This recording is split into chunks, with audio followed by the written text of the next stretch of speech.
Hello everyone and welcome back to the Pulse Social Sports podcast, where in this week's episode we have a very special guest. We're lucky enough to be able to speak to Keith Moule, who has won the Devices to Westminster Canoe Marathon and also sets the record for the mixed double and the first ever mixed double to win the event. We speak to Keith about his racing career in the Devices to Westminster, but also his international racing career as well, racing as part of the GB Marathon team. Thank you. I just want to open out, just say thanks for taking the time and coming this evening, really. No worries at all. Thanks for inviting me. So I just wanted to open out really with just how and why did you get involved with kayaking? Well, to start with, when I was younger, my parents would, I think, find a number of different sports for me to go and do locally, just because I would have been a hyperactive kid and found a way for me to burn up some energy somewhere. And we used to do lots of things like mountain biking and stuff, and then got dropped off at different events or different sports to take part in.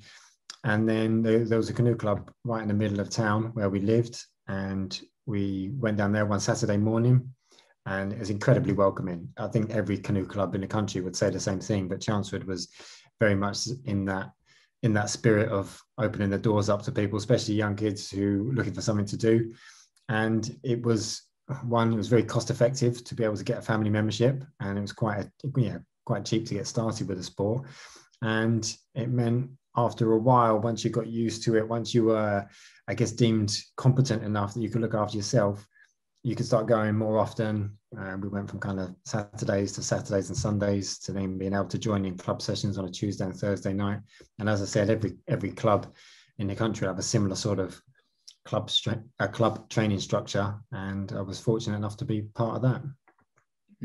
No, absolutely. I think it's always a good factor when you join a club and they're very welcoming and accommodating. Obviously, Chelmsford has been. And I just want to fast forward a little bit in your kayaking career and just ask about why did you choose to involve yourself and choose to start competing in marathon kayaking? Well, a marathon, I guess it just fell out from the fact that I got better and better at kayaking. To start with, there was no real intention of I want to be a marathon paddler. I think when I first got quick, it was through doing sprint races as well. But regionally, there'd always be more marathon races. Through the winter, we had a great series, and still do, called the Essex. Well, it was called the Essex Winter Series race, because back then I think more of the races were in Essex, but then became the Eastern Region Winter Series. I think the names evolved again since then, but they're just local 6-mile races approximately, and things like that were great to practice your skills, great to just training generally. And then after a while, I ended up getting quicker and quicker, and I was fortunate that I was quick enough to be able to compete at the highest levels in both sprint and marathon. So the marathon side of things seemed to yield better results for me. No, absolutely. And then just kind of following on from obviously you just kept getting quicker and then competed at top level. What would you say that your route into competing for the GB team was? And also, what was it like racing for them? Yeah, well, I guess for myself, I had two routes into the GB team. And the first time round, I went in for a route into sprint side of things. And I just ended up getting quicker at my club. I trained with quite a few of the guys there, and with no real awareness of the British team or the structure. I was just a competitive kid and wanted to beat the other kids at the club.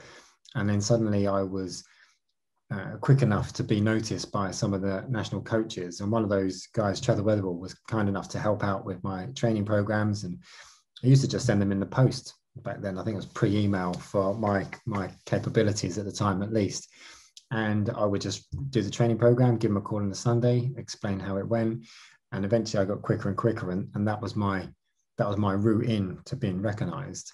And then after a while, I just stopped enjoying the racing side of things. So I came out from the international racing for a while, and then decided maybe 5 years later that I missed it too much and I wanted to get quick again. So I started training up, and I started getting quicker and quicker. You doing the regional races, just training with a group. And there's a guy called James Smythe who was involved in the marathon setup, and he's involved across the whole sport. He's not just involved in marathon. He's an excellent ambassador for the sport and is involved in development across all levels. But he also is one of the key people for encouraging athletes into assessment races and progression into the marathon team. And I kept seeing him at some of these regional races. And he said, when are you going to start doing assessment races? I kept saying, well, I don't think I'm quick enough. When I'm quick enough, I'll see you there.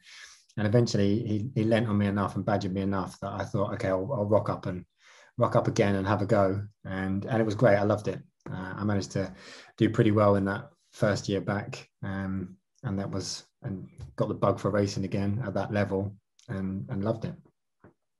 No, absolutely. And then moving on a little bit into kind of racing in the marathon championships, they tend to have a mass Le Mans start, if you like, where kind of obviously all the boats rush off at once. What would be your strategy for the rough water and kind of looking at all the boats around you and deciding where you're going to go? It's they're brilliant, those starts, absolutely brilliant, and it's one of the most exciting things. If you're not in the start yourself, it's brilliant to get down to the water's edge and watch it, because you're right. You'd have seen it on some of the videos and stuff where everybody's lined up and you've got paddles twitching all over the place. And to practice for it, we used to just sit there with the paddle in the water and you're just holding it, because you don't know when they're going to say go. There was a Dutch guy who used to do the starts a lot, and he would just kind of call the boats back or forth, and then all of a sudden, when he was happy, you just hear this almighty shout of "ready, go!" But it wasn't a get set or anything like that. It was just an instant, we're off. So if you could be poised enough with your paddle in the water, that as soon as you heard him say "ready," as soon as he started to say the ready go, that was it. People were off. And then you're right. It's suddenly it turns into carnage. A few people get away cleanly. The first bit is just stick your head down and work as hard in a straight line for 100 meters or so. And then you have to start looking and see what opportunities have you got around you. Are you strong enough to lead out the first bit and keep yourself out of trouble?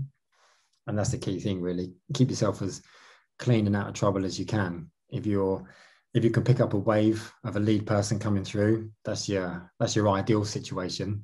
You'd be fortunate enough that the person who wants to lead, if it's not you, is your person 1 or 2 boats to your left or right, and you can pick them up on the way. There's a lure to get swept into a diamond or a V-wash, as sometimes it's called, but you don't really want to move into those too soon, because you're pretty sure as soon as you move into it, someone else is going to move you out of it and you end up getting shuffled to the back. But after 1,000 meters or so, it will, I always kind of think it will calm down a bit, but it never does. You always have a bit of a second push as people then start to reposition. So you've got to be prepared for the fact for at least the first 2 or 3 kilometers, you're going to be quite a lot of choppy water. And no one really practices paddling in water where the waves are coming at you from everywhere. And then suddenly those waves are a lot bigger than you'd ever imagined or ever remembered from the previous big race you'd had. And generally, if you only get 2 times, if you're fortunate enough to make the team, you only get 2 chances a year to practice those starts, once at the European Championships and once at the World Championships. And try as you might, you'll do well to recreate anything like that in your club atmosphere. But what we would do is things like you just paddle behind a group, or you'd give a group a head start and try and get used to paddling through those waves. But a lot of it is, looking to see where the action's going to be, and then, as I said, pick up the lead group if you can, or just keep yourself out of trouble, and then wait for an opportunity to move up the group. A lot of people will just think, oh, I just got to attack the group. I've got to get my way through, or got to work flat out for long enough. But if you can keep a bit of a level head and think, okay, where's the next logical step? Okay, there's going to be something happening over here. I've got to put effort in now, and then make those moves at the best time. Don't just, I kind of sometimes call it, don't just set your fireworks off all over the place. If you're gonna do a blast, then do it purposefully and make sure you're moving to the right next position. No, and just kind of keeping on the topic of the racing strategy, I've seen videos of yourself in the K2 during the Waterside series, and you mentioned the diamond and the V-wash. Can you explain a little bit more about what the strategic advantage of that is? Yeah, absolutely. It's the dream place to be, really. Once, especially once a marathon's settled down or any sort of endurance event, you'll have waves coming off of a boat, and in a very similar way, sometimes it's described as a slipstream would come off of a team of cyclists. And if you pick up the lead boat, you've got a wave that's coming off the side. And if you can position yourself slightly down on that lead boat to the side, you can pick up their wave. So you can't really see it, but your boat, if you like, is pointing downhill a little bit, and it will take maybe 10% of the effort level off of your input whilst keeping up with that lead boat. So you've got that on the left and right, but also you've got a wave that comes off the back of the boat. And sometimes you'll see that on big boats, especially if you think about a ferry. If you've ever been on a ferry and look at the back of it, you'll see a big old rolling wave off the back of it. A kayak will have the same. So then when you combine the three of those together, you've got a bit of a wave coming off the back of the lead boat. And then if you've got someone side by side flanking them, you get two side washes, one from the left, one from the right. And then suddenly this armchair of a wave appears for you behind the lead boat, and then it's taken a much more significant percentage of the load that you've got to put in order to keep up with them. And as long as you stay on that wave, as I said, life becomes a lot easier for you. No, absolutely. And then sticking to the theme of the water sides, you hold several records across the series. And obviously the water sides are in February, March, and obviously the run up to DW, which means they're quite cold and generally quite gritty events. Can you just tell me why you decide to keep going back to them and what makes them so appealing? I don't know. I don't know why anyone does those series of races. I do love them. I love them and I hate them. I think everyone would say that. They're an awesome set of races, and they fall at a brilliant time of year for anyone getting ready for a racing season. It kind of forces you to start working on your fitness or to keep it as a priority. And I guess for me, I always kind of see it as it toughens you up a little bit. It's a real test. The number of times you've got to get in and out of your boat. The weather can be ugly. I'm always praying that it's going to be over 10 degrees, but I think I've been let down more times than I've got lucky on that side of things. But it's a great series of races at that time of year, because it doesn't necessarily matter how you do against someone else. Those races are always on the clock. You can start when you want, to a degree, within a start window, and you might have the person you're competing against set off an hour before you.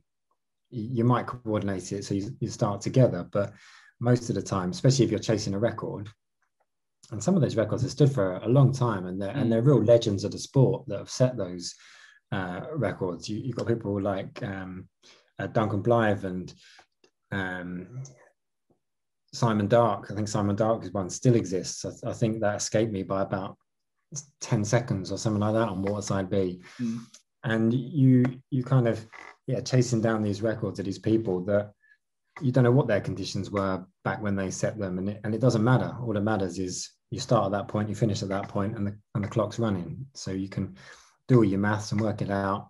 And I love that side of things. I knew what pace I had to hold, and regardless of how cold it was or what the wind was doing, you didn't get any grace because it was colder. You didn't get any time knocked off. You just had to work yourself into the ground and hope your time at the end was quick enough.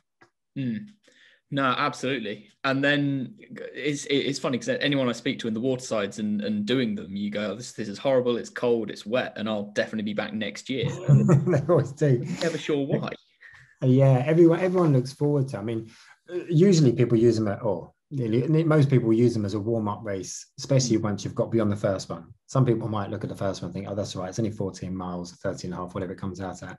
That's quite a nice race distance. As soon as it ramps up to 18 and a half and onto 24 miles or 26 miles, then it's generally people who are getting ready to do the Devizes to Westminster that they're doing it for. And then you'll always get a few people that will come along and have a little bit of look at the records and think, actually, I think I'm quick enough. I'd like to be able to take those times on. No, and absolutely. And you've mentioned the Devizes to Westminster, and which runs in quite nicely because in 2015 you became part of the first ever mixed double to win the Devizes to Westminster, obviously smashing the previous record by smashing the previous doubles record and winning the event by 1 hour 20 minutes, which is a phenomenal win. Just what was it like? And when you and Lizzie got together, did you think that you could take on the senior men's crews? Yeah, we did. A quick answer is yeah, we did, but it wasn't for a while. So that the race scared the hell out of me for quite a while. Actually, I think I decided to do it. It must have been about a year out from it, to be honest. It was around the summer of the year before, so I guess 2014. Yeah.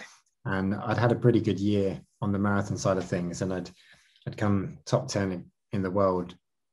So when it came to doing a DW, I'd always worried a little bit before that, it might just ruin my year. But then I thought, well, after I've had a great year, maybe I wouldn't be so worried if it did. You know, it was another kind of challenge.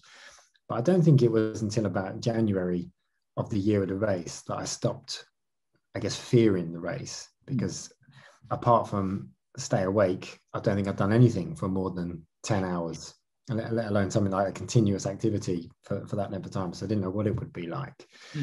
But when we kind of had a set target of what we wanted to do, we wanted to do kind of over 26 miles, at least 10 times through the winter. And we just had a great understanding of what pace we could hold. And for every paddle we did, we knew what the water temperature was. We knew what the general temperature was. We knew what the water flow conditions were like. We started to know how strong a different headwinds would slow us down, or how much a tailwind would speed us up. So we had a really good idea of what pace we could hold. And then when we started doing the waterside series that we've already mentioned, and we looked at times and we thought, actually, we're pretty close to some of these senior men's record times from the past. We had Ben and Ivan had set some incredible times in the doubles in the senior men's K2. So we were a long way off of those guys, but we were very close to most other senior men that had ever done it before. So we were consistently in the probably the top three of the times been set on the doubles. In fact, during that winter series, or during that waterside series, we ended up finishing it doing the fastest ever series that a doubles crew's done. So the mixed K2 record is quicker than the senior men's K2 record for the series. I think by about, it's not by much, but it's quicker, which is the important thing. So when it comes to the race itself, we were pretty confident that there wasn't a single senior men's pairing in the country that would be able to beat us. We'd managed to win. There's a race called the Frank Lusmore, which is always a big K doubles race that we kickstart the year on, and we won that one against some pretty strong crews, and we surprised them, and we certainly surprised ourselves on that. So we knew we were going pretty well, and we knew that we'd put enough miles in the bank that when it came to the race, it would have to be a very special crew that could take us on over the 125 miles. So we kind of, I guess, a mindset going into it was that we didn't think anyone could beat us unless we did something wrong. If we messed up our strategy, we could let someone else into the race. Yeah. But we didn't think anyone would be able to take us on, I guess, head to head, even though it wouldn't be literal head to head because we start at such different times. No, so I think it was definitely your race to lose, and obviously completely swept it. And you mentioned course records. And obviously the Device to Westminster's got an infamous one set by Brian Green and Tim Cornish, I think it is. Yeah, it has the legendary doubles record. Yeah. Back in the 70s and 80s, when obviously you had to carry tents and sleeping bags with older boats and sturdier paddles that weren't wings. And then in 2018, when the flow rate was so high, it was a serious contention to kind of be able to break the record. And just after 2018 got cancelled, do you think that the record can be beaten? And if so, would you attempt it? It certainly can be beaten. Yeah, is a quick answer to that. And I think everyone who's done the race and is aware that there's a record and compare their time to that record time will have an opinion of whether it can or can't be beaten. And you kind of, I guess the older you get, the better you were, and the tougher things were back then as well. And you're right, the equipment that they had and the quality of the portages and stuff like that could be considered tougher back then. but then some of the channeling in the water was much more on their side as well. So I don't know what it exactly was, but I've heard stories that they ran the race at about 150 cubic meters of flow, which meant it was preferable. It was nice for them to do that. So it's I think the year that we did it, we had 40 cubic meters of flow. So we kind of knew what flow levels, what time we could probably do depending on the amount of flow. And you start picking up flow after Aldermaston. You get a few rivery bits come in and out, and your pace starts to pick up from there. Certainly as you come into Reading, it starts picking up pretty swift, and then you turn right onto the Thames, and if the river's flowing, then it's like jumping onto a conveyor belt and off you go. So there's been some big crews that have had a go at it and run the maths, and I mentioned Ivan and Ben, and they were incredibly quick crew, and I think had they attempted it the next year or the year after that, they would have beaten the record. They were certainly incredibly strong crew going into it. When we worked it out, we thought we could, if we had 70 cubic meters of flow, or 70 to 80, then we could have probably taken on the senior men's record. So I do think it's achievable. I think everyone will kind of suggest that if the flow gets strong enough to beat it, they'll cancel the race. I don't think they will. Those organisers are brilliant at what they do.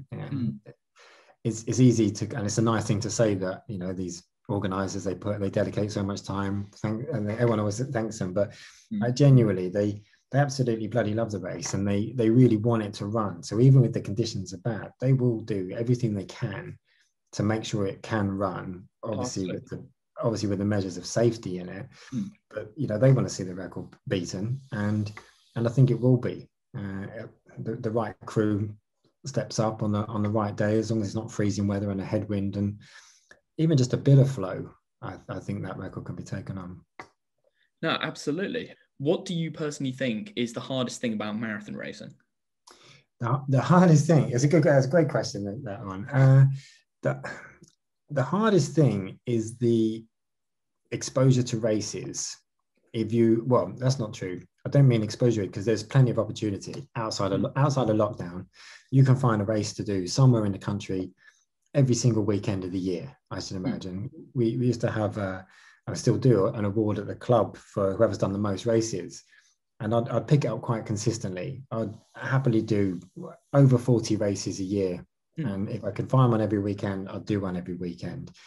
And it's that opportunity that you're able to be exposed to that makes you better at marathon racing. And the hardest thing to learn is the navigating yourself around a group. It's making the right decision at the right time. And it's really easy at the end of a race to look back and think, oh, I shouldn't have done that. Or, oh, I messed this up. I messed that up. And you only learn by messing things up. It's the hard way to learn is the quick way to learn as well. You mess it up, you get taught a lesson because you got dropped, or you dropped your boat, or you got in at a stupid place at the portage, or you rushed something you shouldn't have rushed. But if you don't race enough, you don't teach yourself those harsh lessons. And then when you've done enough races, you don't even have to think about what's happening around the group. You just start seeing someone out the corner of your eye. And because you've seen that situation unfold so many times in previous races, you kind of go, oh, I know that person's going to do that. And as a result, this person's going to do that. And I'm going to have to end up going around here. So you start moving well before the set of the circumstances have happened. And then some people go, oh, they always get the V-wash, or they're always getting lucky. And so it doesn't come down to luck. Yeah, I think one of the famous golfers said the more they practice, the luckier they get. And that's the case. If you put yourself into that situation enough times, you'll get better at it. And that's often shown, actually, whenever you get the start of the certain marathon season, you'll get the first assessment race or the year, or there'll be an assessment race that sits where it doesn't clash that much with sprint. So then there's a huge overlap anyway. So the fastest canoeist could be the fastest at sprint or the fastest at marathon.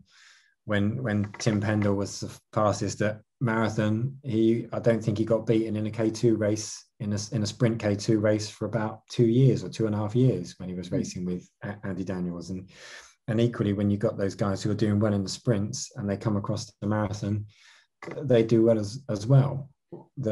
I guess one transition that's easier is we go across the sprint. You just got to stay in the lane and paddle hard in a straight line. When you come across from sprint to marathon, you might have the speed, but if you haven't got the tactics, if you don't know what's going to happen next, you're going to run out of gas.